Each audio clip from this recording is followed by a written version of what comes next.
Greetings and salutations, viewers, and hey look, we're gonna be barrel riders on this episode of Paper Mario. Joining me on this little romp is JKLantern. I can't believe that Mario was secretly Ashton Anchors this whole time. No one is going to friggin' get that. Dork Princess. Chug! And Suraht. Hidden block under the shine sprite. Ah. Hammer. Oh, hammer. I think you meant hit It's under directly under the shine sprite. Oh, there it is. Nom. Okay, now the fun bit. Ah!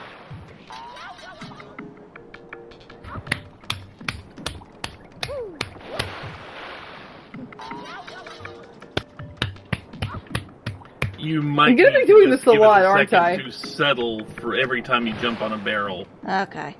Because it'll bounce back up, you just have to give it a second to do so. Okay. Poor Yowza. Keep wanting to call him Spike!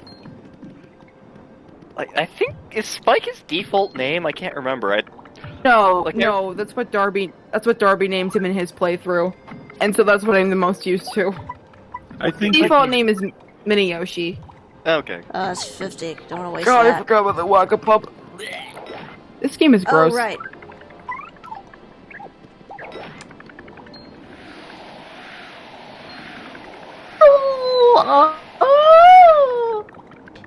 Oh, wait. Yes, I blew the fire. Oh, well, I guess I'm fighting you. South Korea, Maryland, Morrow, Flurry, start the fire! Don't make Star get out the ooh woo recording. He didn't start the fire. Petoonie sings "We Didn't Start the Fire" by Billy Joel. Bowie, I forget. Billy Joel. Yep. I got it right the first time.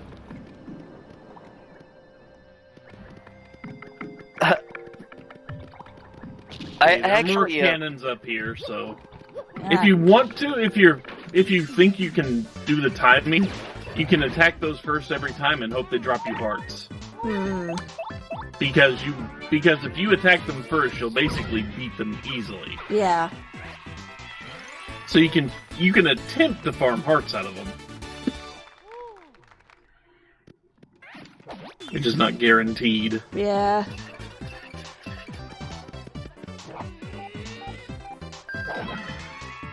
Ow!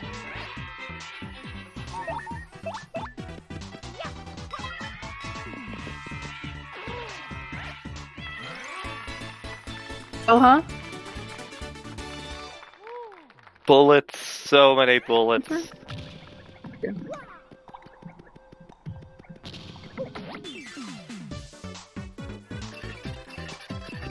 These guys are getting on my nerves. My neighbor growing up, like, Bullet Bill was his favorite Mario anime for some reason. And I remember in the Super Mario Bros. DX for the Game Boy Color, there were pictures that you could add captions to, and the picture for Bullet Bill, he gave the caption, "You got fucked up by Bullet Bill! Congratulations!" We were in the 5th grade, we thought it was the highest form of comedy. Well, of course, I mean... You mean not farting? I mean, by 5th grade, even I... Like, that's why, like, I barely noticed Earthbound, because I remember the This Game Stinks ad campaign, so, like, I remember seeing that ad and being like, well, there's a Super Nintendo game I don't care about. I'm too sophisticated for your fart and booger jokes. It only turned out to be one of the best Super Nintendo games they made. Yeah, yeah, you're... I don't know why, but it just bothers me. Like, I genuinely want to experience... I want to take Dork through at least some of Earthbound to see if we can figure out why, specifically. Yeah, I'm willing to do a Let's Play of Earthbound if y'all are down for it. And watch, it turns out that her pet peeve for it is the same one Lore's was. What?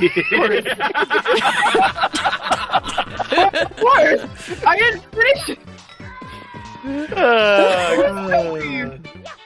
What happened?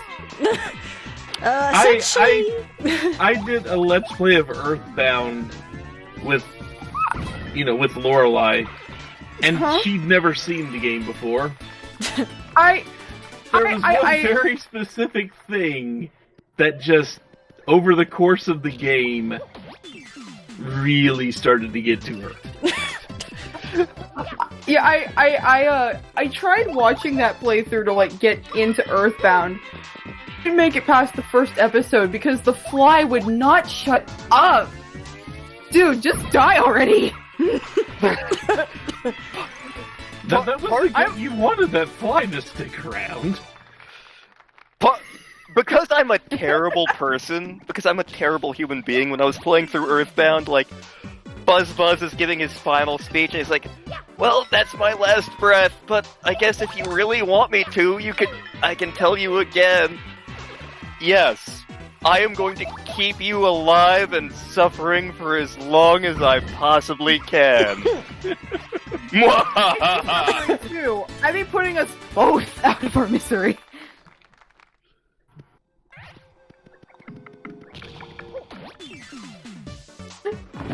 You guys really don't want to give up the hearts, do you? No, they're stingy. Like, the first real experience I had with Earthbound, I was at a friend's birthday party in middle school, and that was when the N64 version of Smash was all the rage. I was a Luigi main. But a friend of mine, like most of my friends played either as Lonk or as Kirby. One of my friends was actually a NES main. And, so, like, he's playing this game, I'm like, who the hell is this NES kid? Oh, he's from the greatest game ever! Are you sure about that? Really? Are you positive? And, like, for the next 20 years, I kept hearing about how, like, oh, NES, Earthbound, it's great. And finally, I went through an LP of it, and I was like, oh my god, this game is fantastic. And then I managed to spend entirely too much money for a copy for the Super Nintendo, and it is great! That said, if it's not your jam, that's valid. That is totally valid. I figure out why it is not, in fact, my jam. I want to play through it and see what my problem is. It is very much an acquired taste. Because the game looks horrible. The art style is just, it's a style. No, it was what? a decision. Definitely part of it. Something about the colors is just off to me. See, the thing is, Earthbound very much looks and feels like it was designed by children.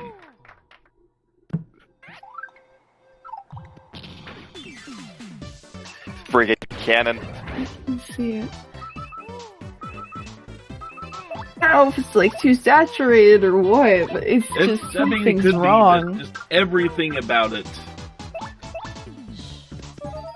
Everything about it looks like designed by kids. Don't tell me that was deliberate, wasn't it? What, designed by? Yes, it was. Yeah. It was. That's a very specific design choice they went with. Why?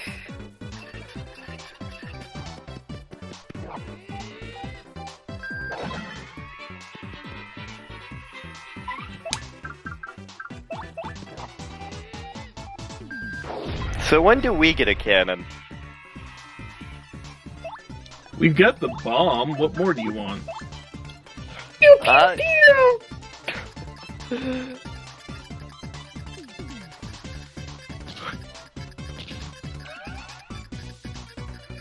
So, I'm remembering something from C Lab because Star and I watched that a couple nights ago, or some of it. Yeah.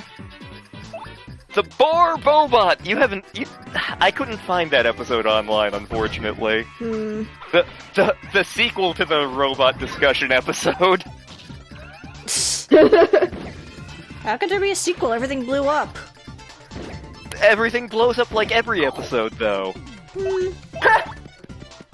What's that's the show again? C-Lab, yeah. C-Lab 2021. 20? Which... wow. It came out in, like, 2002 or something. 2021 seemed like the future back then. But, there's an episode, so the show is kind of like the inspiration for every abridged series out there. Basically, the guys at this, one animation company, took episodes of this old, was it a Hanna-Barbera cartoon? It looked Yes. like it, considering Yes, it was. the captain dude looks like the dude from Johnny Quest. Yeah. They took clips from, like, this really old and shitty Hanna-Barbera cartoon and just essentially dubbed over it. And the results are amazing. But one of the early episodes involves, like, all these terrible things are happening to C-Lab, but the people at the C-Lab don't care because they're getting distracted by a debate on what would it be like to transfer your brain into a robot body? To be fair, they would get distracted by anything. That is true. Yeah. I'm gonna be a robot that looks like Adrian Barbeau. I will be the Barbobot with my giant jugs of justice.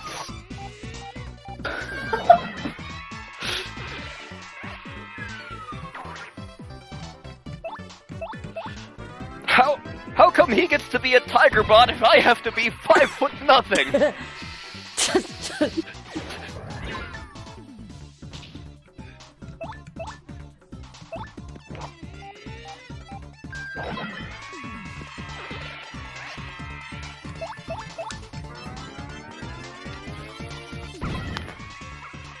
Kablooey!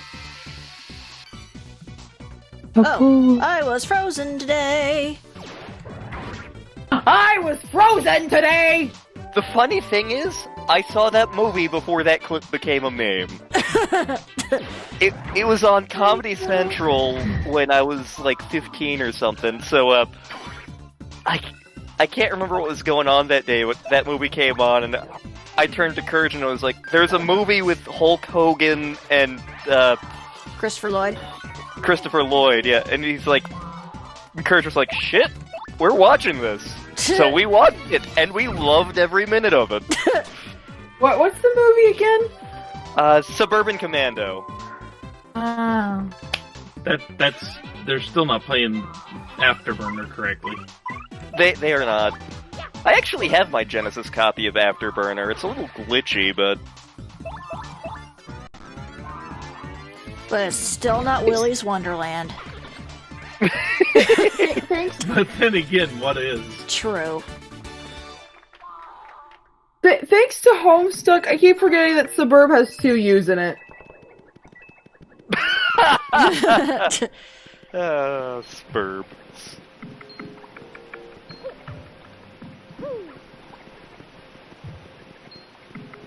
Get out of the way, you fat pink bastard. Yeah, I don't think Vivian's gonna help me I on don't this. think you're getting past it. Yeah, so this may be your option. Oh, where'd they go? Marilyn, when'd you get here?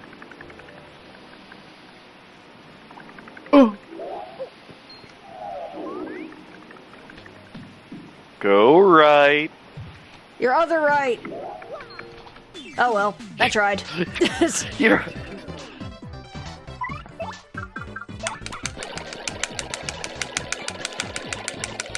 Ah.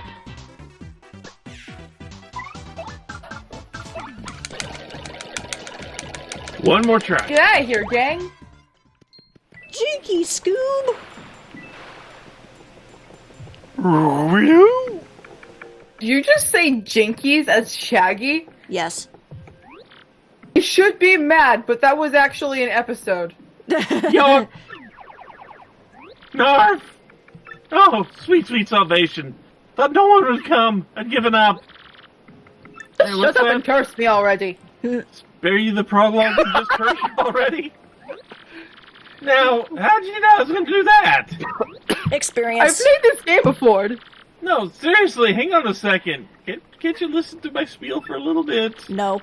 I've been locked in here forever, bored stiff, doing nothing but practice it. Too bad. Huh? I'm already the fourth one, huh? Serious? Yep.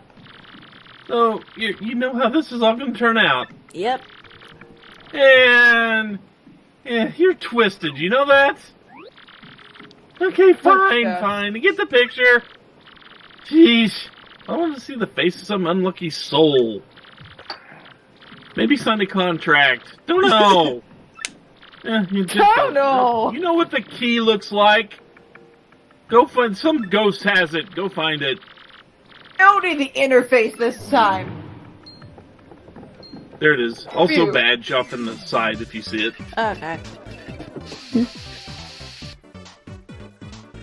Yeah, there was this one episode of Scooby-Doo, of What's New Scooby-Doo specifically, where, like, we're at a golf course, and, like, it had, like, a clown theming to it, and Velma was, like, terrified of clowns, so she spent a good portion of the episode, like, acting like Shaggy and, like, cowering and hiding with Scooby, and like, doing all those things Shaggy usually does.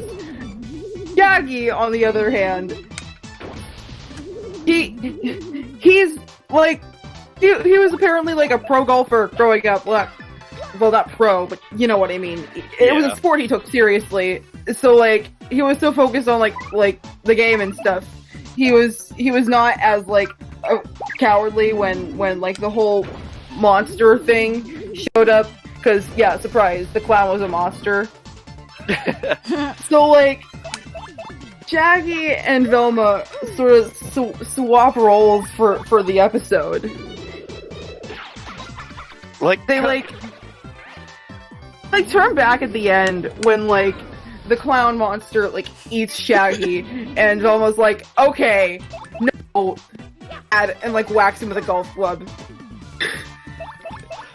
Like, canonically, Shaggy is, like, a track and field star, so, like, he's an amazing athlete, in addition to being a stoner, and I know in at least one movie, it turns out he's actually wealthy, because he has, like, his rich uncle Beauregard or something left him, like, an estate in the South or something. Yeah. Oh my god.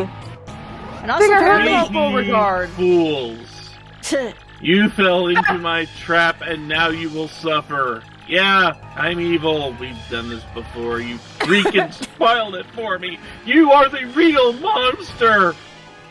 I've been practicing it for years in this damn chest, and you just had to go and spoil it for me. I hope you choke on your new form. Squirm like socially awkward worms.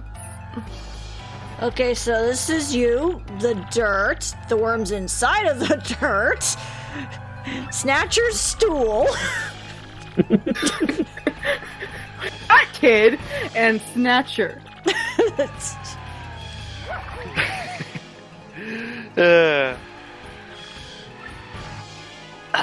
was watching some of the Hat in Time musical, which is fun, but my god, that game is a little bit cat drugs, isn't it? Just a little like, bit. Part of it is because the musical's coming out of order, so I don't really have a good grasp of what the plot is, but I was like, man, this has You want me to... This has like an X-Cop vibe to it. Like, I could see like the devs being like a couple of 5-year-old kids just being like, I'm Hat Kid. Oh yeah, well I'm Mustache Girl and this is my power. I'm the Mafia. You want me to like explain some stuff, Lantern, or do you just want to wait? Sure, why not? Okay. Yeah, here you go. So, like, just keep it brief, because, like, there are only 4 songs out of the Hat in Time musical. So Hat Kid's, like, an alien, right? And she's, like, trying to, like, go back to her home planet after, like, a long journey somewhere on her spaceship. And has these little things called timepieces. In the musical, there's only one timepiece. Gets, like, hops around from place to place.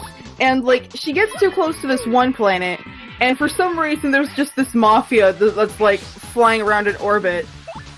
And he, like, tries to, like, collect Hat Kid's debt. And he, like, sort of rudely opens her door, which, like, lets all the air out, and, like, everything, like, goes flying out of the spaceship, including Hat Kid's timepiece fuel. Time Kid, that was probably a working title name. So, like, she crash lands in this place called Mafia Town, where, like, the Mafia, it was, like, once a peaceful island, but then the Mafia took it over, and there, Hat Kid meets Mustache Girl, who, in the context of the game, Hat Kid rescued her, and because, like, Mustache Girl got kidnapped by the Mafia, and Kid fought the Mafia and helped Mustache Girl out. And Mustache Girl is, like, trying to, like, start a rebellion against the Mafia, but it's not working out because she's, like, 6. So, she, like... I love that explanation, by the way. Trying to start a rebellion, but it's not working out because she's, like, 6.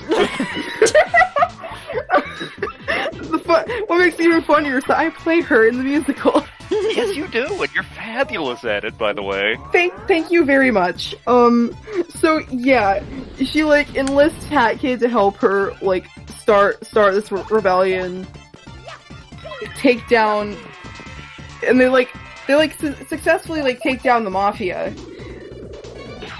And but then Mustache Girl, like, also, the Mafia took some of Hat Kid's timepieces. Don't know if I made that clear. So, like, Hat Kid gets her timepieces back, and, well, some of them. And Mustache Girl accidentally figures out that they can, like, you know, travel through time and stuff.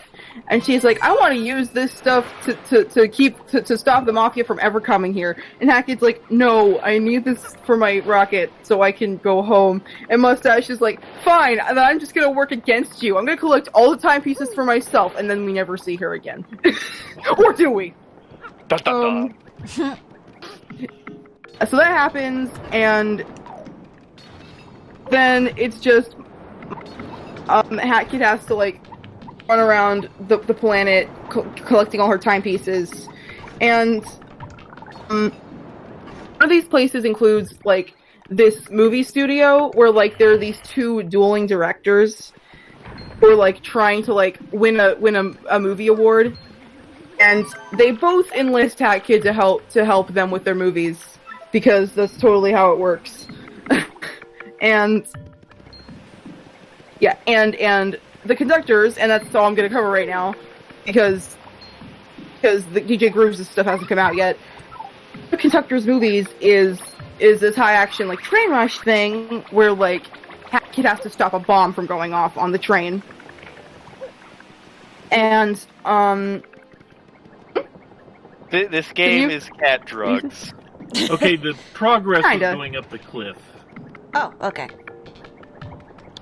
The last thing I'm going to talk about, there was also this other area, which was a forest, which is where Snatcher came from.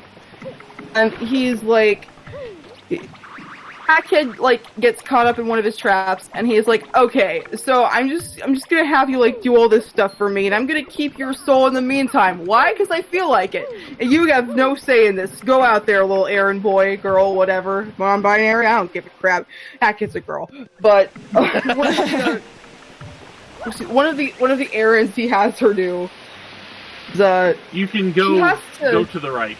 Oh, okay. She has to exercise the toilet.